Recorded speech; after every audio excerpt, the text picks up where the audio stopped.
ब्रजवासा में सुन बाप के सारे मामा, सुन बाप के सारे मामा, तुम्हें खुद भर जाऊंगा। सुन बाप के सारे मामा, तुम्हें खुद भर जाऊंगा।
ऐसे आनंद नहीं आ रहे आपके हाथों में, आज करंट नहीं है।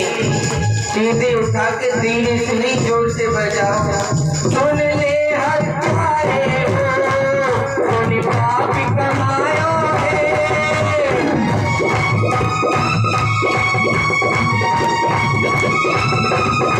सुन ले हत्यारे हो, सुन पाप कमायो है।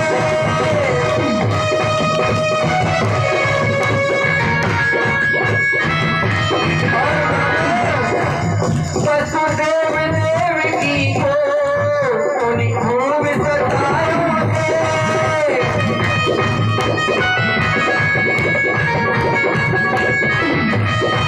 वसुदेव देवकी को उन्हीं खूब सतायो है।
बदले को आज छुपाऊंगा।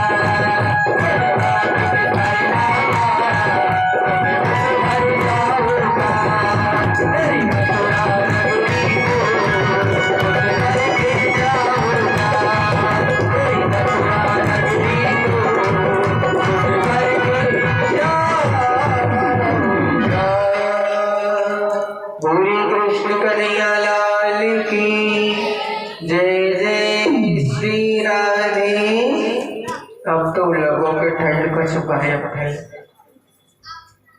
और माता वो बालों को पकड़ कर खींचा और मित्रपल भी कैसे मारो, ऐसे करके पकड़ लिया और खींचने लगे और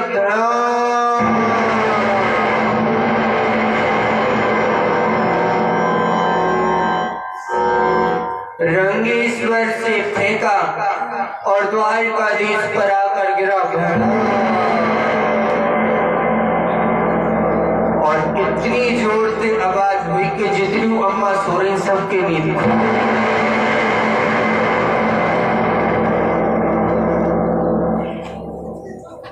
भगवान अपने माता पिता को आजाद कराते हैं। माताओं पढ़ने के लिए अवंतिका गई, जिसे आप और हम उज्जैन कहते हैं। 14 प्रकार की विद्या सीखी। अब आपको हम संक्षिप्त में सुना रहे हैं, शॉर्टकट में, क्योंकि आप सबको घर भी जाना होगा। पढ़कर आई तो अपनी माता के पास मन नहीं लगता, थोड़ा सा समय तो देना पड़ेगा। अपनी असली माता के पास, माता देवकी के पास भगवान का मन नहीं लगता। जब भी उदास बैठते तो माँ यशोदा की याद आती, अपने ब्रजवासियों की याद करके कन्हैया रोते रहते। माताओं पूरे ब्रज में समाचार फैला कि कन्हैया रोते क्यों हैं। एक दिन के बाद देवकी माता ने मन में सोचा, जिस दिन से कृष्ण आया है मैंने उसे अपने हाथों से भोजन नहीं कराया। मेरे चलने दे गया, अपने हाथों से माता ने सोने की थाली में भोजन सजाया। अपने पुत्र को कराने के लिए चली तो याद आया मेरे बेटा को माखन बड़ा प्रिय है। यशोदा ने इसे बड़ा माखन खिलाया, थोड़ा सा माखन भी उसने रख लिया। माता को आते देखा, कृष्ण आसन छोड़कर खड़े हुए, प्रणाम किया। जैसे ही मेरी कन्हैया की नजर उस थाली पर पड़ी, कन्हैया जोर जोर से रोने लगे। माताओं जोर जोर से मेरे कृष्ण ने रोना प्रारंभ किया। माता के हाथ से थाली गिर गई, लौटकर वसुदेव के पास गई। स्वामी आपको राज्य के कामों से फुर्सत नहीं है। जिस दिन से मेरा बेटा आया रोता ही रहता है, मैंने उसे कभी दूध नहीं पिलाया है। आज उसके लिए भोजन लेकर गई थी, देखते ही रोने लगा। क्यों रोता है आप पूछो ना। वसुदेव ने कहा, देवी अपनी गोद में तो मैंने भी कन्हैया को नहीं खिलाया, मैं उनकी आदत को नहीं जानता। उद्धव को बुलाया, तुम तो इसके सखा हो, जाकर पूछो कृष्ण को क्या तकलीफ है हमारे इस मथुरा में, क्यों रोता है कृष्ण। पहुंचे, कन्हैया हम मथुरा वासियों से कोई गलती बनी, कोई अपराध हुआ, क्यों रोते हो तुम। कन्हैया ने कहा, भैया तेरी मथुरा में मुझे कोई दुख नहीं है, इस सोने की कंचन की नगरी है। यहाँ मुझे कृष्ण कहने वाले बहुत हैं, मुझे युवराज कहने वाले बहुत हैं, पर प्यार से कन्हैया बुलाने वाला कोई नहीं है। मेरी मैया जैसा प्यार दिखाने वाला कोई नहीं है। उदो मोहि ब्रिज बिसरत नाही, ओ भैया मोहि ब्रिज बिसरत नाही।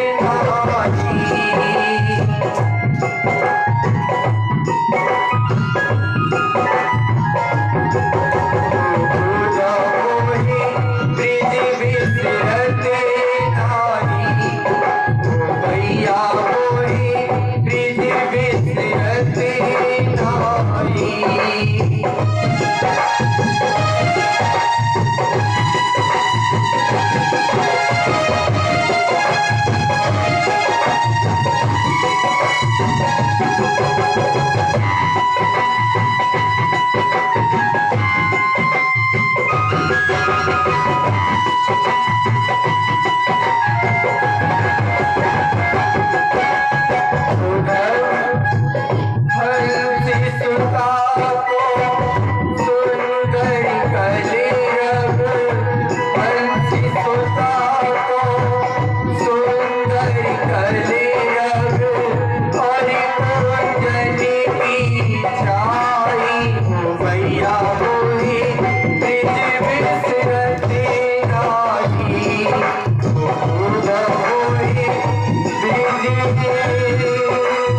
इस नगरी में कुछ नहीं, इस नगरी में सब कुछ है मेरे चले, परंतु मेरी माँ का वात्सल्य नहीं है, मेरी माँ का प्यार नहीं है।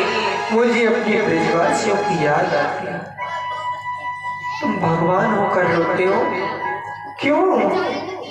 बोले उद्धव, मैं इसलिए रोता हूँ कि वो लोग भी मेरे लिए रोते होंगे। मैं उनसे झूठ बोल कर आया। जो मेरी यशोदा माँ मुझे प्राण से भी ज्यादा प्यार करती थी, मेरे रथ के पीछे दौड़ी, मुझसे कहा लाला रुक जा, लाला रुक जा, पर मैंने उससे झूठ बोल दिया। मैंने कहा माँ मैं परसों लौट जाऊंगा। उद्धव, मुझे जब परसों तक नहीं जाना था तो मैंने परसों का नाम क्यों लिया? मैंने अपनी बूढ़ी माँ को क्यों धोखा दिया?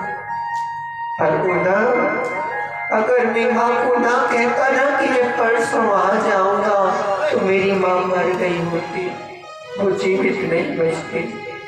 मैं रोता हूँ क्योंकि वो मेरी याद करके रोते, जो मुझे याद करके रोता है मैं उसको याद करके रोता हूँ।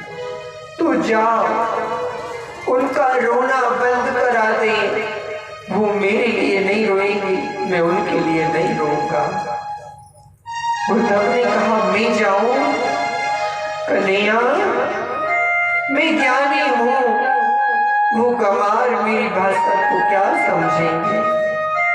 भैया, मेरे ब्रजवासी बड़े भोले हैं, उन्हें प्यार से समझाने की कोशिश करना, मेरी माँ को समझाना, मेरे ब्रजवासी को समझाना। वो तब जाने लगे। कन्हैया ने अपने कंधे की काली कमली दी माताओं, अपने मुंह का मुकुट दिया। कन्हैया ने कहा मेरी ब्रजवासियों का प्रेम सच्चा है, वो मेरे सिवा किसी से रिश्ता रखना नहीं चाहती। तेरे शरीर पर मेरे इन वस्त्रों को देखेंगे तो तुझसे बात करेंगे, तो चला जा। मथुरा से जब चला उद्धव तो वृंदावन निकट आया, वहीं से प्रेम ने अपना निराला रंग दिखलाया।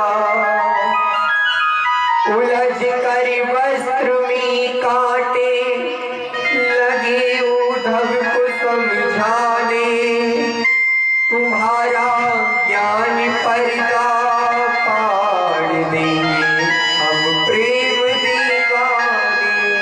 अरे उद्धव, जिन्हें तू गंवार समझ के आ रहा है ना, पहले कांटे में लगते एक संदेश दिया। वो ज्ञानी भले ही ना हो, पर तुझ जैसे करोड़ों ज्ञानियों को इस पे बात दिया जाए।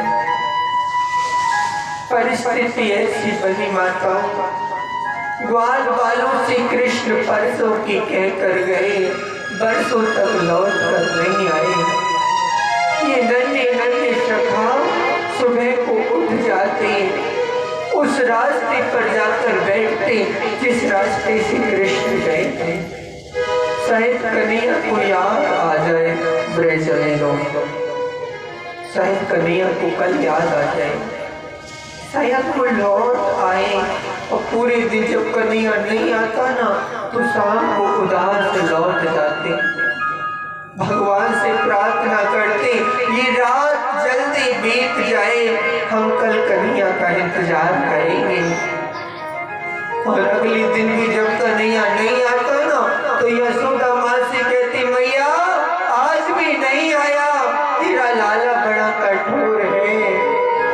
परंतु आज आशा की किरण नजर आई, देखा वही रथ आ रहा है जो पहले लेके गया था। ग्वाल वालों ने घेर लिया, भगवान का प्रेम सखा है मन सुखा। रोने लगा, झाड़ी में बैठ गया। मैं कृष्ण से मिलने नहीं जाऊंगा। परसों की कहकर गया, बरसों तक लौट कर नहीं आया। मेरे पैरों में गिरकर माफी मांगेगा, फिर ना जाने का वचन देगा, तब मैं उससे बात करूंगा। जब सब भागे ना माताओं, तो ये सबसे आगे निकल कर दौड़ा। सखाओं ने पूछा, अब क्यों? तू तो नाराज था ना? अरे नाराज तो बाद में हो लूंगा, इतने दिन बाद मेरा घनश्याम आ रहा है, कम से कम गले तो लगा लो, कम से कम गले लगा कर रो तो लो। पालकी आई, रथ का पर्दा हटाकर देखा। मनसुखा ने कहा, इसमें लाला नहीं हो सकता भैया, लाला होता तो पर्दे को हटाकर कूद जाता, हमें गले लगा लेता। उद्धव ने कहा, भैया मैं कृष्ण का मित्र हूँ, वो तुम्हें बहुत याद करते हैं। सभी द्वार वालों की आंखों में आंसू बह चले। वारे कन्हैया, परसों की कहकर गया, परसों तक याद नहीं आई, और आज याद भी आई तो खुद नहीं आया, अपने सखा को भेज दिया। उद्धव ने पूछा, मुझे यशोदा माँ का पता बताओगे? क्यों जाना चाहता है उन बूढ़ी आंखों के पास? उद्धव, जिस दिन से कृष्ण गए ना, ब्रिज का रास्ता बहुत आसान हो गया। ये जल नजर आ रहा है तुझे? ये जल किसी नदी का नहीं है, किसी कुएं सरोवर का नहीं है। लाखों ग्वाल गोपी गौ माता रोटी, उनकी आंखों का जल नदी बन के बह रहा है। यशोदा के पास गया, माता मैं उद्धव हूँ, प्रणाम करता हूँ।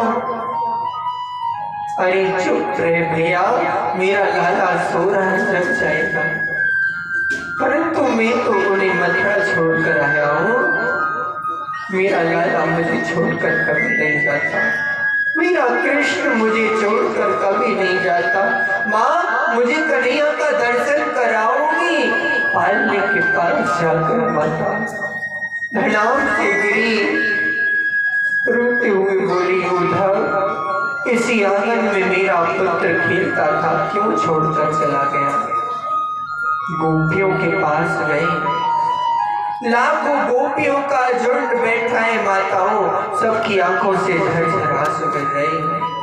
कृष्ण की याद में ब्रिज की एक एक गोपी रो रही है, राधा रानी बैठी है। सब अपने अपने सपने बताते हैं। मैंने सपने में भगवान को इस रूप में देखा, इसमें देखा। राधा कुछ नहीं बोलती। पूछा, राधे क्या तुम्हें कृष्ण दर्शन नहीं देते? गोपियों, जिन्हें कृष्ण स्वप्न में दर्शन देते हैं उनका बहुत बड़ा भाग्य है। जिस दिन से कृष्ण गए मेरी तो नींद में चल गई। जब सोओगी तब सपना आएगा ना। उद्धव समझाने लगे, भैया भगवान में मन लगाओ। गोपियों ने कहा, भगवान में?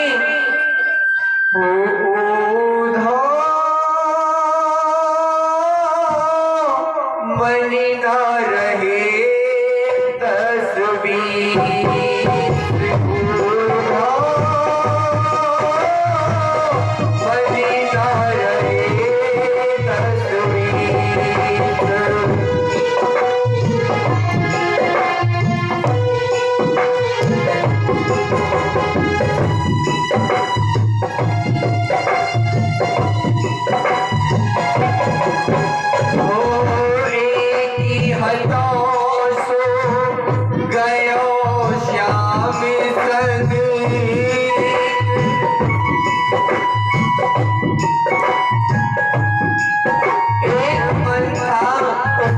कृष्ण ले गया। अब किस भगवान में मन लगाई?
जानता है हमारा भगवान कौन है? श्याम तन श्याम मन श्याम ही हमारो धन, तो श्याम तन श्याम मन श्याम ही हमारो धन। आठो याम हो तो हम श्याम ही सुकाम ही, आठो याम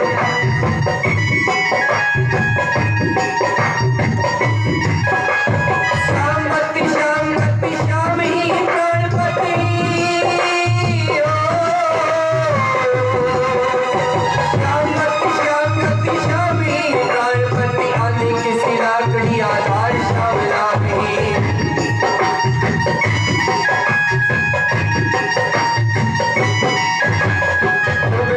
भाई मोरी पाती लेके आई थोड़ी,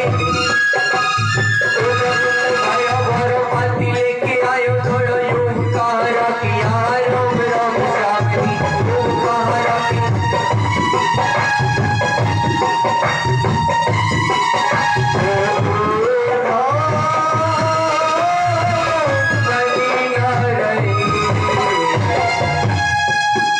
अंत में उद्धव को ज्ञान का उपदेश दिया। उद्धव लौट कर आए। रुक्मिणी जी ने भगवान के लिए पत्र लिखा। मैंने आपको कभी देखा नहीं, केवल आपके बारे में सुना है और आपको सुनकर ही अपना पति मान लिया है। रुक्मिणी जी पत्र लिखती है, कन्हैया मेरा पत्र सुनते ही चले आना, और यदि नहीं आओगे तो मैं मर जाऊंगी। क्या लिखा पत्र में?